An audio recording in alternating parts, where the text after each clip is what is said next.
guys? This is Straight to the Chicane, and that's my co-host Eileen, and my name is Alex, and I want to welcome you guys back. And if it's your first time here, welcome very much. We're here talking Formula One, and today we're going to be talking the Jeddah GP. It's the second race of the new season. How are you? How was the race? How was your weekend? I'm good. The race was a little boring. I always expect Saudi Arabia to be chaotic because of, this is our third time being here, but 2021 was the first race. I know the track has gone through some evolution, but... Yeah, it almost feels like it should be better at the end, near the end of the race, at the end of the season. I mean, because the first year it was at the end of the season. Second to last. Yeah, and it was very, very. It was intense. It was edge of our seats the whole entire time that weekend. We had 5 red flags, I think, or something crazy. Well, we had 3 standing starts in 2021. Yeah. Yeah, and then last year it was in the beginning of the season. And it was a good race though last year. It was, but they took out the DRS detection zone, so we didn't. That was have early that. on, and it was tighter corners on a couple turns that they opened up this year. So they did a kind of not a complete layout change. Like I think it was like 3 or 4 corners really that were changed, opened up. DRS zone, like you said, has been moved because it was doing that cat and mouse that Lewis and no, it was Charles and Max. Well, it was Charles and Max, and then the year before that was Lewis and Max. So true. So they kind of got rid of that, which was probably a good thing anyway. But yeah, I think we kind of need to get into. Let's get straight to it. Yeah, but I guess before we go, it's if you guys can wish her a happy birthday. It was her birthday over the weekend, so happy birthday. We've been celebrating. We've been busy. Yeah, that's for sure. But yeah, going into the weekend, Ferrari, we already knew that they were going to be taking an engine penalty. We kind of found that out like right away going into the weekend. That Charles was going to have a grid penalty. A 10-place grid penalty for race a new control unit, something like that, something that is all electrical based kind of stuff. It failed in Bahrain. Yep. So they were already on their second one going into Bahrain's race, and then it failed. So they're on their third, which is out of the max amount. So not only did he have his 10-place grid penalty, him and Carlos both took new engines.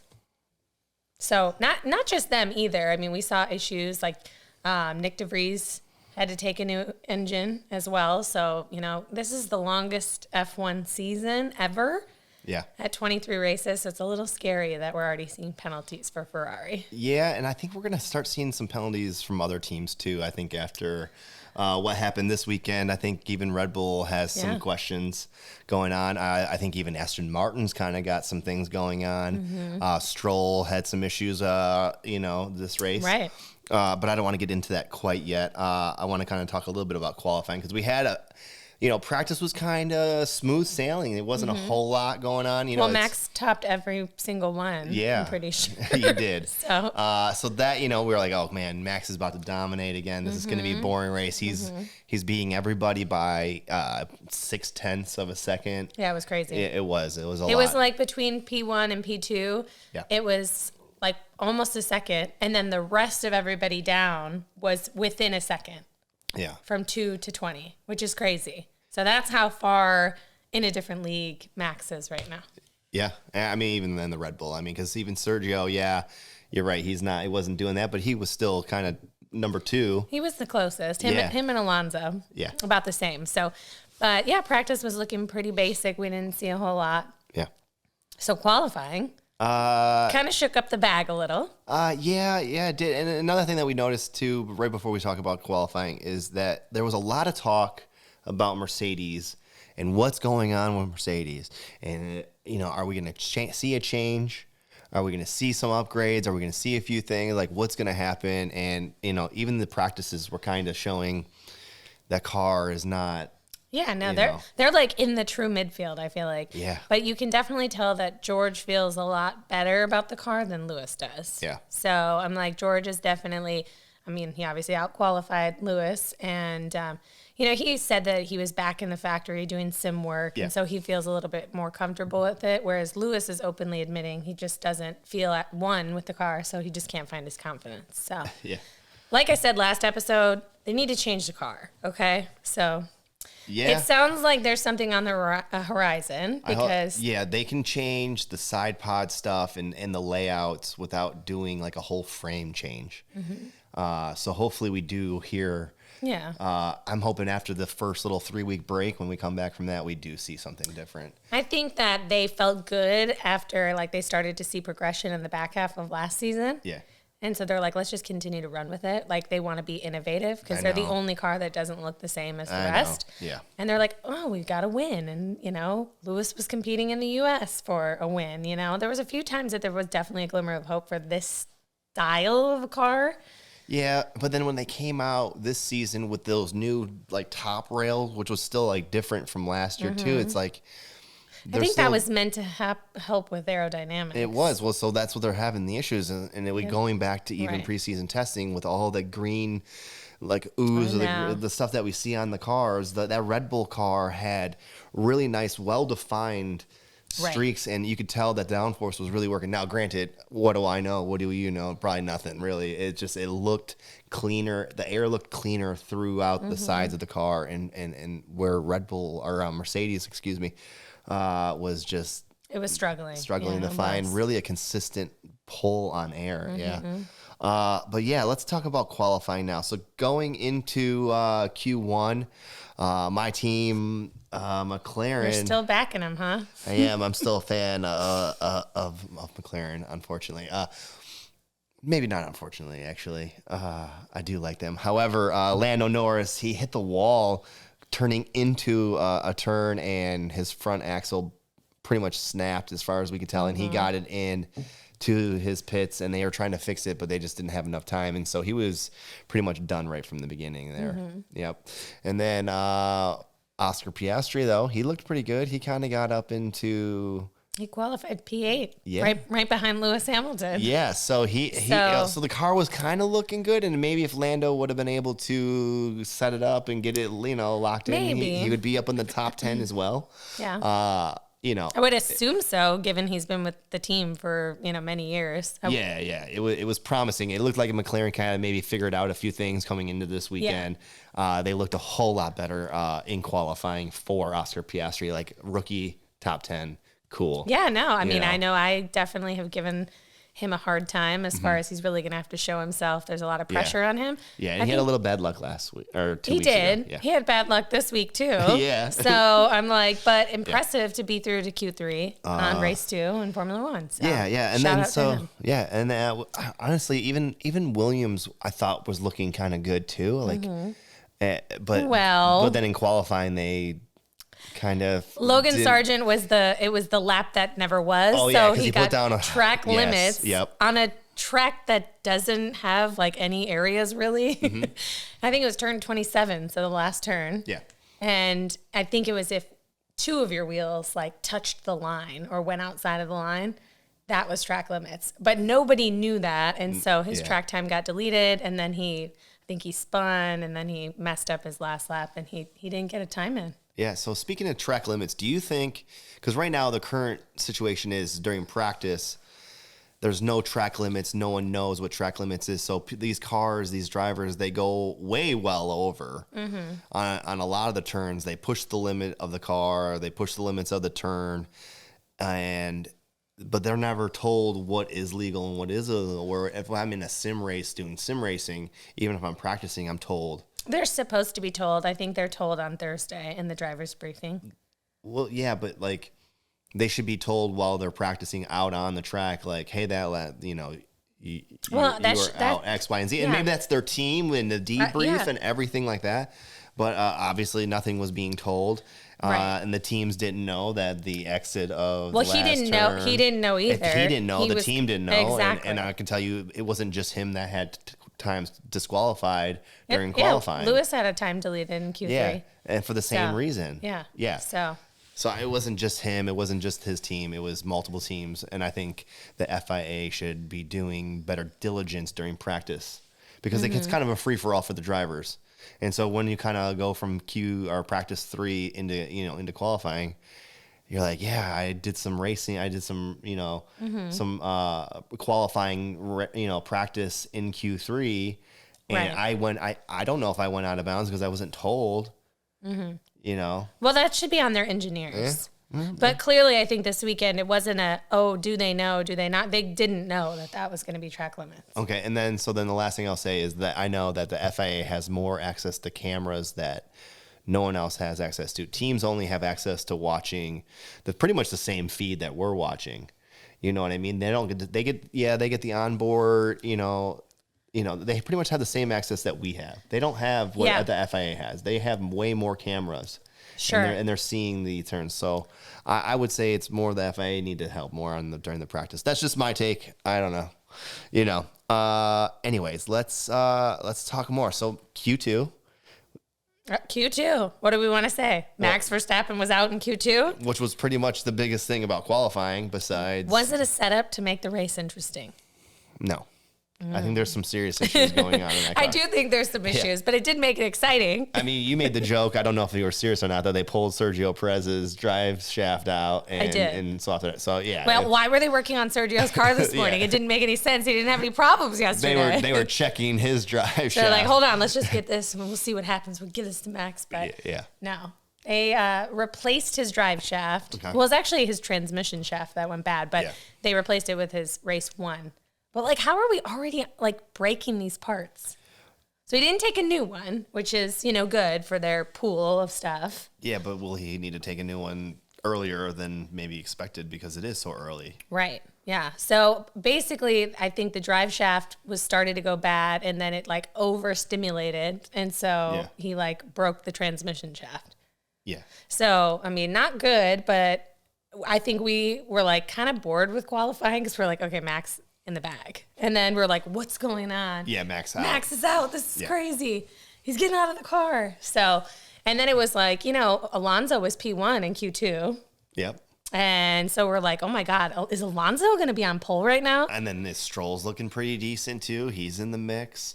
Ferrari's kind of in the mix. Leclerc, we knew going in, he had the... Ferrari gave us a scare in Q2 because Carlos... literally didn't get his lap in until the last lap and he even told his team, sorry to give you guys a little bit of stress. So it was looking kind of hit or miss there for Ferrari in qualifying. It was, but they were able to get into Q3 and get up pretty close to the top of the, Yeah. So, I'm Q2, the big shocker, of course, was... At the end of the day, nobody expected Max to be on Q2. So that to me that kind of opened up the field to be it could be anybody.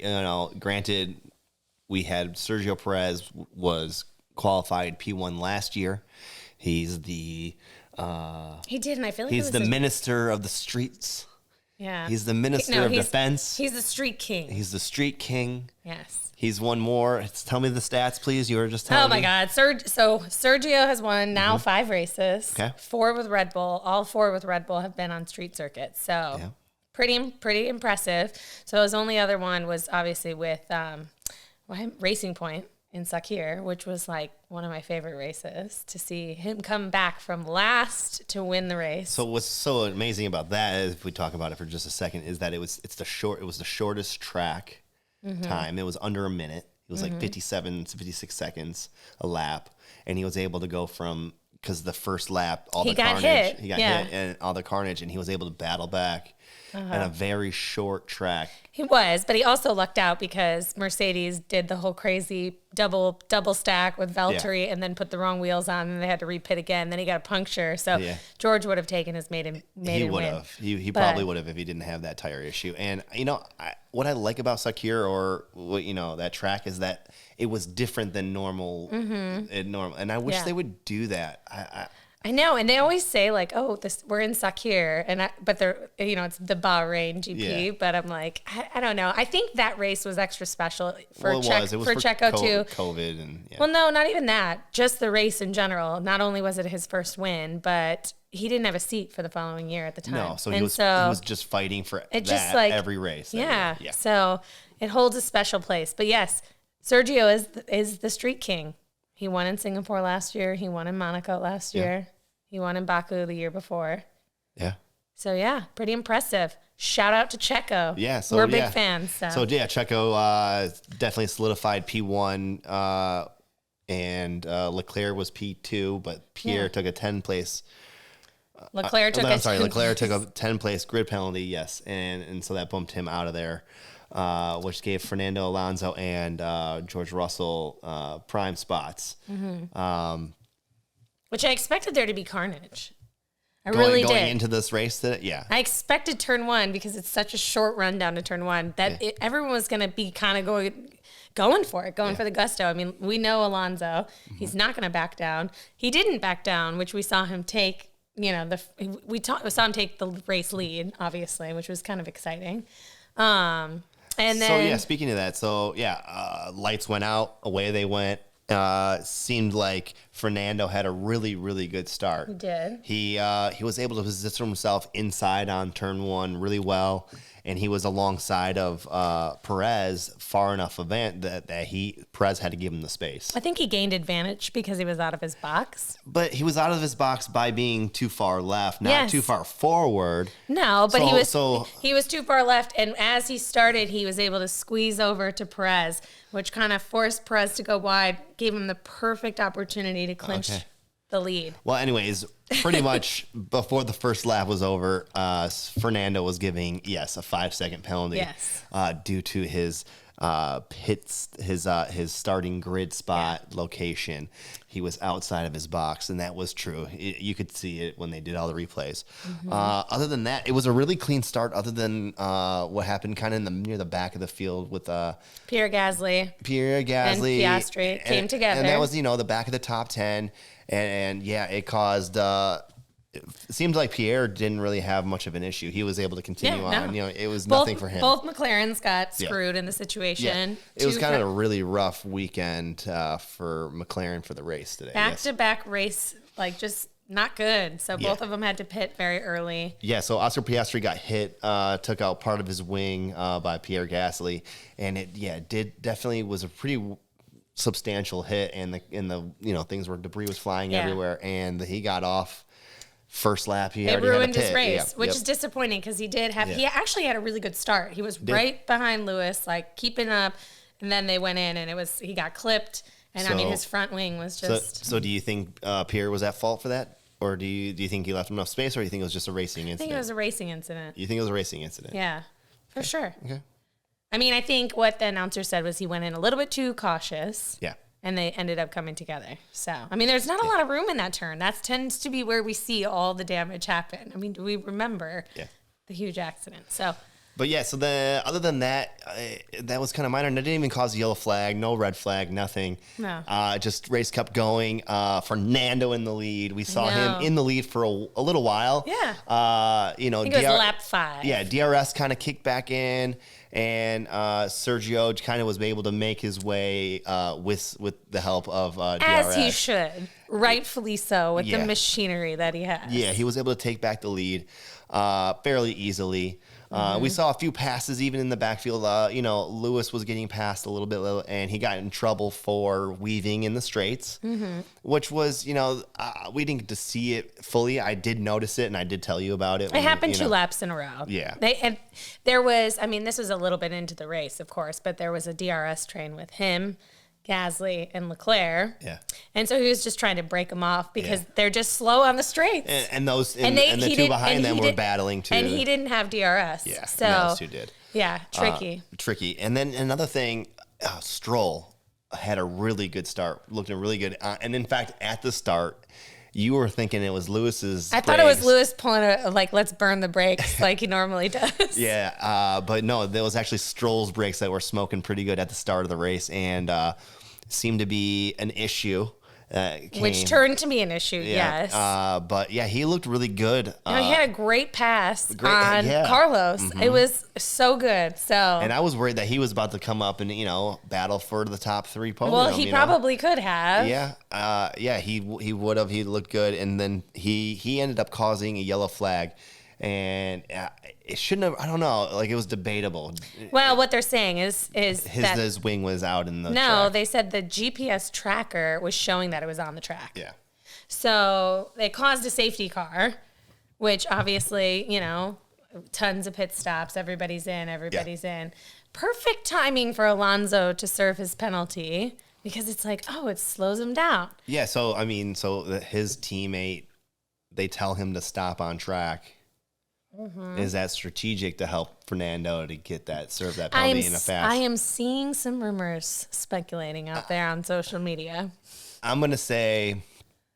Stop the car on track. Stop the car on track. That car could have made it back because we saw with Alex Albon, his brakes actually failed. And he should have went in even earlier. But he probably would have blown through the whole pit lane. Could have, or really caused some damage. So he went around again at a much slower pace near the end of the race where he did not finish. But they wouldn't. Aston Martin, if they did that would be so stupid. They're in P2 in the Constructors' Cup now. They are, but I always call it the Cup Championship. My bet is though that they definitely chose to stop on track. Those words to help benefit his teammate. Now, it's too bad that they messed up the pit stop. I mean, they did mess up the pit stop, and Stroll got way more off the track than maybe they even intended. I don't know. Although the safety car came out for a long time, it could have been just a virtual safety. The safety car came out so long. It was like everybody was able to come in, pit. Now, here's the thing: is before the safety car, we saw Stroll pit. We saw basically Carlos pulled the dummy on Stroll, got in, and then I feel like Ferrari actually did their strategy right. So they were able to overcut Stroll, both the cars. So they got Leclerc and Sainz ahead of Stroll. Yeah, it was weird because Stroll had that issue maybe it was 2 laps after he pitted. And he pitted, definitely made the mistake, under pitted. And it, I thought before they, I don't know exactly what caused the issue. I don't know. If it was a brake issue. Yeah. I mean, it was front brakes because they were fire extinguishing. I figured it was something to do with the way the pit stop went bad, or like they didn't get a tire on correctly and it came loose or something. That's what I thought it was for a second. But he had a really good race on his hands until that incident. Yeah, it was pretty early though, so there's a lot of racing left to do. But so that yellow flag definitely benefited his teammate. For a second, it looked like it benefited his teammate until we find out an hour and a half later at the end of the race or near the end of the 35 laps later. They started talking about there could be a 5-second penalty and the only reason we heard it was because Mercedes somehow, I mean, I know we don't have all the team radio going, but Mercedes is like, hey, you might have a 5-second penalty. You need to push. And everyone's like, where did this come from? And I get it. There 35 laps to make the decision to give him a penalty. He does the podium ceremony. He does all this stuff, which we've seen before, but it usually happens because something happened at the end there. Exactly, which something did. But anyways, I don't know. I think it was a little crazy, but I do agree that they need to be consistent. And so we saw last week Ocon's penalties, which he received the 10-second penalty for not serving the 5-second penalty, correct? Yeah, but and his teammate. And it was the same thing. The pit stop crew were touching the car for sure. And I would say that Aston Martin's team was definitely touching the car if you consider the apparatus, the car jack, the rear jack was touching the car. He positioned it underneath. Now, he didn't lift the car. Yeah. But he had it positioned and it was touching. Now, you could argue that it was not touching by a millimeter. And how could you prove it? Right. We'll see what happens. Yeah. But I mean, I think I agree. Like, I don't think Alonso was robbed. Like, I think we're all aboard the Alonso train right now. We both wanted him to win today, but I would have liked to see him. I think the FIA has been they've been scrutinized a lot for just inconsistency. So I think it was important, like coming off of last weekend. Yeah, the penalties were a huge focus. They need to be really consistent. They do have to be consistent with that. Yeah. Maybe there's a better thing that they can do in the pit lane that has a clock or something that they actually could verify. It's been 5 seconds. I don't know, but I mean, this is 2 races in a row that we've seen this. Well, that and the FIA needs to clarify to all the teams and maybe to even all of us, to fans, that no touching the car even means the jacks. And I don't know if it means that. I don't know how they interpret it. Because obviously you can't touch it at all. Well, so how I would interpret it is no one can touch it even with the apparatus. Exactly. Even with the jacks. Exactly. Right. So I guess that's how the FAA is. I would expect that's how they would enforce it. Yeah, because because that's what that means. And I would say previous years. Because if you're getting a 5-second time penalty, that means you can't work on the car at all. You can't set yourself up by having the jack immediately underneath it, ready to go. Sure. Because technically the 5 seconds, you wouldn't be in the pit box ready to go with tires like ready to go. So, all right. Here's an example. So if this is the car, then they should have, FAA needs to have like a line. They probably do. I don't know. Maybe they do. Maybe they should have one that the line says that you can't go past this line, or if you cross this line, you are, you know. I don't know what the solution is, but we, just hopefully don't see the same issue in the next race. I think since it's happened now Twice. races in a row, I think some teams will definitely take wind to that. They'll be practicing that. I think so. I think they'll be practicing penalty serving in the pit lane. Yeah. So another thing I noticed, Max was driver of the day, and rightfully so, going from 15th all the way up to second, and slicing through, slice and dice. Possibly he could have won the race if things went a little different, because he got lucky with the race. He got lucky with the safety car. The safety car restart. He was in 4th by that point. Yeah. And that brought him, because he was a pit stop behind before the yellow flag, and he got really brought in pretty close. He just got stuck behind a couple of the faster cars, and he had a He didn't really have to battle though. No. It was just strategy-wise. Because a lot of the cars' tires, there's a lot of difference with the tires, especially with Lewis. He went different than everybody else. I understand. They have the fastest car on the track. Yeah, by far. Fastest everything. So, but I mean, literally, when he passed George Russell, they said, it's like an F1 car racing an F2 car. That's literally, like, there's 2 screenshots of where he's a ways behind on the straight. Yeah. And then the next, second, he's not even there. Yeah. That's how fast the car is. The car's fast in the straights. And I think he could have won, but I think Perez had a really good race. Now, I voted for Perez as driver of the day. Okay. I think Max did a great job. He's a great driver. He started P15. I think it's extra motivation for people like him to really just, go after it. He had to stay very clean at the beginning. But I think when I look at qualifying and I look at pace and their performance, Sergio was able to hold him off. And I mean, he beat him by 5 seconds. He did. He had an easier race, shall we say, because he was in the front the whole time. But yeah, I don't know.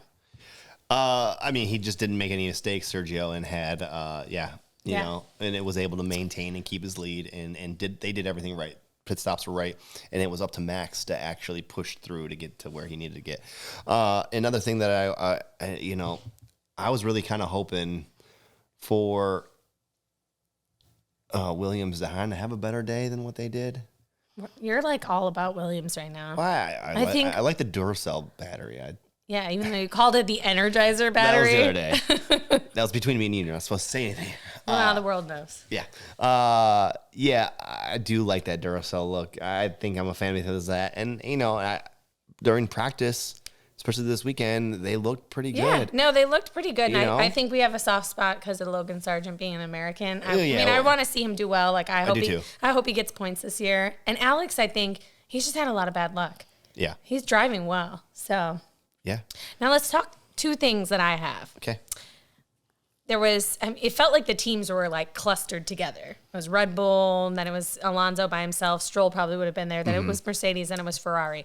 Now, the one big thing that I will say is Lewis, of course, ended on the mediums, and he definitely had the pace. He was there. He was catching Russell.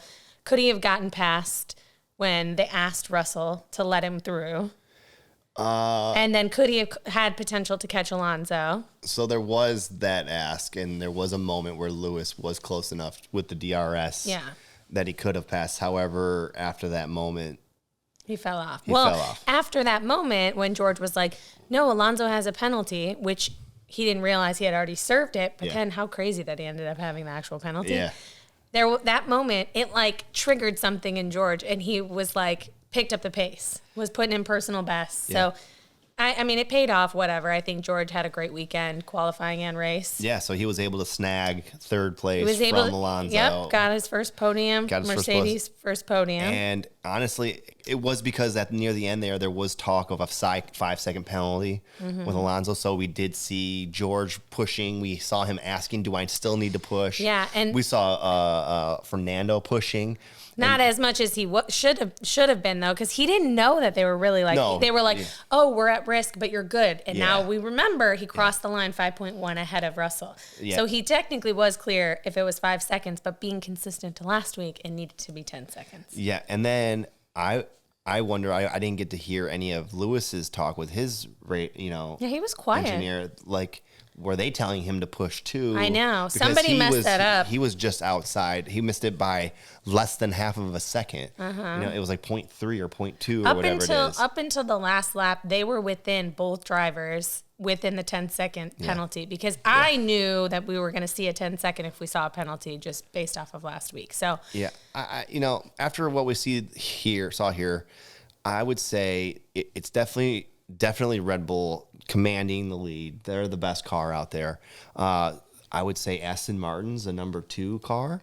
And then I would say it's a tie between Ferrari and Mercedes. They need to figure out their problems. Yeah. I think Ferrari messed up today, too. I think Leclerc had the pace. But they had a really good overcut. They tricked Stroll. They did. That has nothing to do. I mean, Charles started P12. Yeah. Carlos started P4. Yeah. Okay. So and they just kind of stayed. They did because Carlos was slow. Carlos was slow. You're slower. Right. Leclerc was faster. Leclerc should have been able to swap. They messed up Leclerc on the restart. They didn't tell him that Hamilton was coming out of the pits. Leclerc got jumped by Hamilton because his engineer didn't tell him what to do. That was a mistake today. Yeah. And then I just think that they should have swapped him. When you looked at their pace, Leclerc, I mean, he was getting close, but it was like too close for him to preserve his tires. So you thought those two should have? I think they should have. I said that they should have. They should have swapped Leclerc for Carlos. Okay.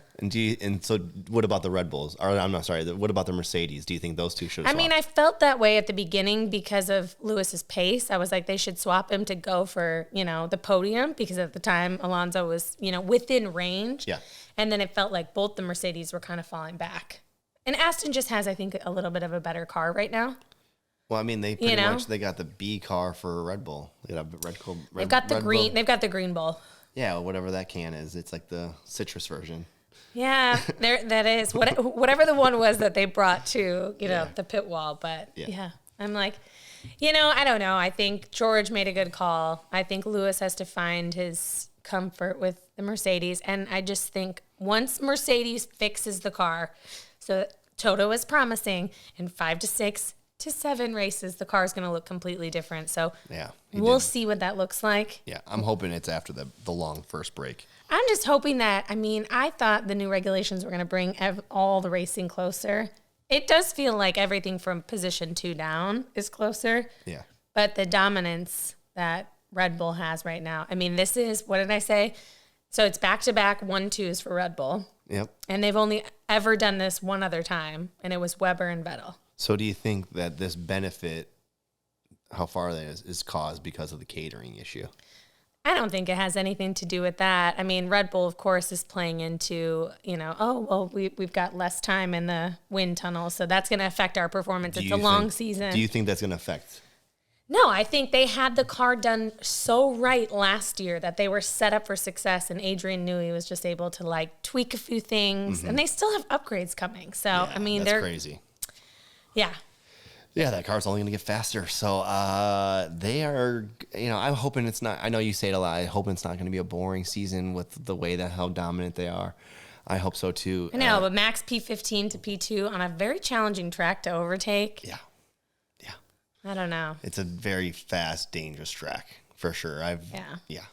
But if there's reliability issues, like we are starting to see, because they did have Checo's car kind of pulled apart. It's a long season. It's about consistency. Yeah. But if Red Bull can pull away more, then it's not going to matter. But yeah. Well, they're far ahead right now. Yeah. They're like 80-something points. They have 2 1-2s back-to-back. Yeah. They did get fastest lap today, the battle at the end between Checo and Max. Yeah, what about that? That's kind of, you showed me photos of Checo finding out. Checo had it all the way up until the last lap. Yeah. And so... And he was worried about it, and he was talking to his engineer about it. He was like, are we pushing or are we not pushing? Yeah. because last race they slowed down because they were so far ahead to preserve their, engines. So he's like, what are we doing? What are we doing? And the funny thing was his engineer had told him like, oh, we want you to go 133. Like that's your lap pace. And he's like, well, what's Max doing? And he was doing 132.6. And so it's like, well, why do you want me to go slower than him? Yeah. So that was interesting to hear from them. But then it was, Sergio had it all the way up to the last lap. And Max was talking about him having the issues again. Oh, I'm hearing this high pitched noise. I'm hearing this. I'm having problems. We were listening to Red Bull, I feel like. Yeah, but they weren't seeing it on their Well, Max end. was slowing back. Remember, he got to 7 seconds back, and I was like, "What's going on?" And you were like, "He's harvesting his engine or his energy to go for fastest lap." Yeah. And guess what? Sector 1, purple. Yeah, I was like, "Oh, I can see it happening." Yep, crossed the line, blew it away. So fastest lap point, which secured Max the championship lead. So if he didn't get it and Perez got it, Perez would be the championship leader for the first time. Yeah. Yeah. So Max had to dominate on that. He did. And remember when he asked his engineer, well, who's got fastest lap right now? And they were like, we're not worried about that. And he was like, well, I am. Yeah, exactly. So. Yeah, and I think that's because they knew that he knew when they said that he knew. You can't take the competitor out of Max, no matter if it's, to benefit the team overall. He still wants to be the driver's champion. Yeah. You can't fault him for it, but it is interesting. People are calling them the new Nico and Lewis. Yeah, so they're going to be battling, I bet, all season. I think, I hope so. Yeah. I just hope it keeps it professional. It'll make it fun. It will. We need something at the front there because that's, if they're going to be in a league of their own, we need the competition between them. Yeah, and if there was no yellow flag, they were, Sergio was a pit stop ahead. I think Max still would have caught him. Maybe. Not as close, maybe, but he would have definitely finished P2. For sure, but it would have been Sergio way out there, Max here, and then the rest of the field another 6 seconds or whatever it was, behind. So I know. I know. It's crazy. But so who was your driver? You said you voted for I voted for Checo. Okay. I think it was a good race. I think he did a great job in qualifying. I think he raced well from the beginning. He didn't let losing the lead, kind of take him down. Yeah. And he also didn't let, last year, he lost the race from pole position because of the safety car. Yeah. And so I think, he stayed really strong. I think it was a great race. I think it was exciting for Max. I get why the people voted, but yeah, I think my vote's for Max. I think he was pretty, it's a hard track, fast track, dangerous track, and he pretty. I don't know what lap the yellow flag came out on. I think it was. It was like lap 14. He was already up in P4. Exactly. So that's what I mean. Yeah. So I think I just expected Max to slice through the whole entire grid, immediately. So I think that's why I'm like, oh, it's not that big of a deal because still an amazing drive. But I think because it was the expectation for me going into the race that he was going to be challenging for the win from P15. Yeah. I was like, He did another Max race. I mean, I saw it a million times last year, P14 to P1 in 10 laps last year. So we saw some unbelievable drives. So yeah, and there was some okay battles in the back there. I know there was a battle for P10 a little bit with Yuki Tsunoda and Magnussen. And Magnussen got it. Yeah. So that's good to see Haas moving up. It's sad to see Yuki. Well, AlphaTauri was the talk of this weekend, too. I think we have to mention that Franz Tost is not happy with his engineers. He doesn't believe that, the car is wrong. He's like, I don't trust them. And he's openly going on record saying that. So AlphaTauri, this is the second week in a row there's been some big drama. Is Red Bull selling them? I think they're not. I think that there's a lot on the line, and that's definitely there's a lot of pressure. And I'm sure he's getting that pressure from the people above him, and then he's got to dish that out because they're not performing to what they could be performing. They 2 years ago they were in the mix. Yeah, they were in the mix. They were not called the junior team. They were considered the sister team. Yeah. They were moving on. They were moving up, and now they're kind of near the back of the midfield, I guess. They're at the bottom. Yeah. You're right because Haas is performing, and even Williams. Alfa Romeo. Williams is on the bottom, but if they can get it locked in, I don't know, man. They might never mind. McLaren's last. I forgot. Yeah, but McLaren looked really good, better They looked better this weekend during practice and until qualifying started. And then after the first lap, I think you're just saying that. I mean, we'll see. I think McLaren's got a lot of upgrades that are going to be coming soon too. So we'll see what, changes they have in the mix. I think McLaren has the biggest bounce back potential because I think. So you're calling it now, McLaren are the comeback kids of this season. I think they have to be because I think last week with the issue with Oscar Piastri being out early, and then this week he got hit. He's had 2 weeks now of bad luck that weren't his fault. Yeah. He left enough room. See, you're saying it was, racing incident. I mean, the wall was right there. He couldn't have gone anywhere else. He couldn't go anywhere else, and I think he had the space he was allowed, and I don't think Gasly allowed the space to happen, and I think it was Gasly's fault. Now, chalk it up to lap 1, racing incident, but I think it was more Gasly's fault for sure on the hit in the race.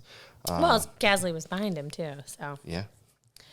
Yeah, I know. We'll see. We definitely want to see McLaren come back, but I think McLaren is definitely the loser again of this weekend. So week 2. Week 2, biggest loser, McLaren. And I will honorably mention Bottas. He had some issues with the car and finished. He said he had damage, so we can neither confirm nor deny if he did. And he was the last car to finish of all the races, of all the cars to finish. Because he did an extra pit stop. Yeah, and so I don't know what the car issue is, but he was definitely had a really bad weekend. He did, yeah. Tough weekend. Struggled. Anything else am I missing? Am I missing anything other than if you want to talk a little bit of gossip about how... Oh my God. We left out the biggest, most craziest thing ever. Sure. Lewis and Angela, his longtime physio... Okay, so that should have been early on. Yeah, but go have ahead. Parted ways after 7 years. So you're saying it's the biggest issue. I would say it's not the biggest issue. It's newsworthy, for sure. Newsworthy to kick off the weekend. And did we ever think that was going to happen? No.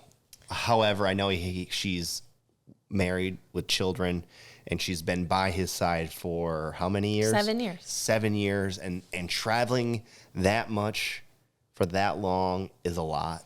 It is, yeah. And we travel. We don't see each other that often. Mm-hmm. Imagine that for 7 years. Even more because they're going around the world. Mm-hmm. And if they could go to the moon and to Mars, I'm sure they would have an F1 race there.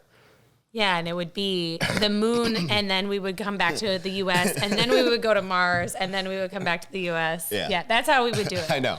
But no, that was a shocker when I saw it, and then I'm like, is it like a concern that we're seeing that? Does that mean Lewis's contract is up this year? There's been a lot of speculation. He has openly said he is going until he gets his 8th title. Yeah. But who knows? I don't know. Made me a little nervous. But I think she has some other opportunities doing other things. She probably wants to be home more. I know. I wonder what the opportunities are. They didn't say. They just said she's on to her next journey. And I think that involves being home with her family more. Yeah. If you want my opinion. But Toto said it was Lewis's decision. So maybe, I don't know. Maybe he's bringing on somebody different that he feels like is going to challenge him differently. Yeah. I feel like he's found his center over the last, several years, whatever. But it was totally unexpected. And that was kind of the big gossip news, I guess, going into the weekend. So. Yeah, that was the big gossip. Yeah. Anything else am I missing throughout the weekend? It was sort of a boring race, kind of good. Definitely no red flags. We were anticipating red flags. We were, yeah. I mean, when I compare the 2 races of the season so far, I would say like Bahrain was a little bit better because there was more midfield battles, like a little bit more excitement. This one, it was nice. We saw Max and Charles kind of making their way through, but then it was just stagnant. There wasn't a whole lot. Yeah, and I would agree with that as well. And honestly, I'm kind of curious about your guys' thoughts. If you guys made it this far, thank you very much. We're kind of getting near the end here of the podcast for this week's. And I just want to say, if you haven't yet, please like, subscribe, whatever it is you do. We want to hear your guys' comments too and what you guys thought of the race. I know we find it interesting too when we get things wrong, and B, when we get things right, because I think it's it's a good community, and I think that's all we're here for. Is we give our take from what we get to see, and in the few races that we do get to kind of go to throughout the year. It's pretty awesome, and I like the community, and I want to always know what everyone else thought too of the race. What do they think of Alonso? Yeah. Are you on the Alonso train? Yeah. Choo choo. Yeah, and do you think McLaren? I think Alonso's gonna get a win this year for real. I do too, and I do. Yeah, I think it's gonna happen. Yeah. And I damn well better see Lewis get his 104th. Yeah, I think Mercedes needs to figure out what's going on, and they need to figure it out quickly. Yeah, they do. And I just want to see Charles have some better luck. Yeah, it's too bad for Ferrari. The Italian, I got a little gossip. The Italian media was beating up Ferrari pretty badly these last few weeks. They always are. That's how Italians are. We get feisty real quick. I know, yeah, you do. You do. It's 0 to 100 faster than I could ever imagine. You're right. But yeah, so they're dealing with something. I don't know. We'll see. They need a little bit of luck on their end. I thought they had some good pit stops. I thought they had made some good decisions. I did too. I thought they had a little bit of pace qualifying, but Ferrari is always a one-lap pace, and then race day it's a little bit tougher. So that's all I really got for Jeddah, right? That's all you got for Jeddah? I think that's it. Yeah, I think we're going to be moving on. I think it's time to move on. We're going to Australia. We're going to Australia in 2 weeks, roughly. It's not next week. It's the week after. It's all the way across. For here in America, it's a 1 a.m. It's a 1 a.m. race day. It's a 1 a.m. on the Eastern. So it's Saturday night for us. Saturday night, pretty much. Sunday morning. I guess we'll stay up late and probably watch it that way. Yeah. If you are in California, it's even earlier in the night on Saturday, so it's better, perfect for them. Yep. It's kind of miserable for us, and I'm sure over in the UK, it's probably not the most ideal. But yeah, but it's like 6 a.m. It's like us for every single race. Yeah, but that means I think Thursday late night evening is practice, and then Friday late night is qualifying and practice. Yeah. So it kind of shifts for us here in America because they're so far away in Australia, and that's considered a street track as well because it's around a park, Albert Park. Yep, and I really like this. I hope we see Ricardo there. Oh, I think we'll definitely see Ricardo there. Yeah, I feel like he's been in the States since last F1 season ended. Yeah, who knows I don't know really knows what he's doing, but I think he, still doing some Red Bull, He's got to do, for sure, they've got to bring their PR guy to Australia, his 100%. his home yard. Yeah. So. And Oscar Piastri is going to be at his home race. Yeah. And that's going to be big for him, and hopefully he has a really good race. Hopefully McLaren come back in Albert Park, Hopefully, one shall see. And one last thing before we go and before we do anything else, I just got to say this: do you think the battle between Lando and Oscar Piastri, because they battled a little bit today, Lando wasn't letting Oscar by, but the team told him to let him by. Yeah. So do you think that's going to be an issue coming forward? Probably. Yeah. I think Lando's going to cross to the dark side. I think he's going to start to realize, I think he's frustrated with the car right now, but depending on how he gets treated will be whether or not he resigns with them. Mm-hmm. It's been challenging. So. Yeah, it has been challenging for him. Mm-hmm. You're right about that. But yeah, so lots of drama. Yeah, more to come. Definitely, season's still real early. We're only coming up to race 3. We got 21 more races, guys. Yeah. So the season is not over. I know I said that last episode. Yeah. It is not. A lot can happen. Yeah. So it's gonna get exciting. Yeah, and I know that I'm excited for Albert Park. I'm ready for this. It's fast. It's got some good turns, high speed turns, medium speed turns. Yeah, there was a good race last year. It should be good. Hopefully this year too. So I'm excited. 2 weeks time, Albert Park, Austria GP. Australia GP. Thank you. Sorry. Austria's later. Yeah. Why did I say that? I don't know. But yeah, I guess that's it for me. Is that it for you, Eileen? That's it for me. All right. That's it for us at the Straight to Chicane. And I appreciate you guys watching, listening, hearing. We are on all podcast forms. That is Apple Podcasts. That is Spotify. That is even on YouTube with video. So until next time, guys, enjoy the racing. See you guys. Bye.